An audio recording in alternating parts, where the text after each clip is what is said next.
Olá! Aqui na minha frente tem uma RAM 1500. Neste vídeo vou mostrar como tocar músicas do seu smartphone pelo sistema do carro.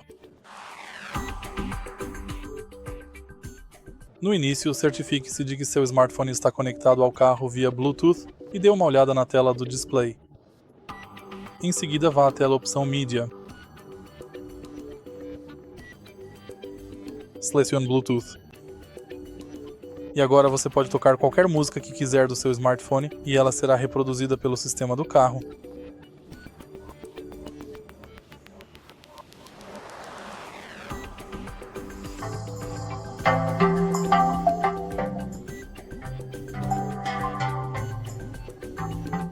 Se você achou o vídeo útil, por favor, deixe um like, comente e se inscreva no canal.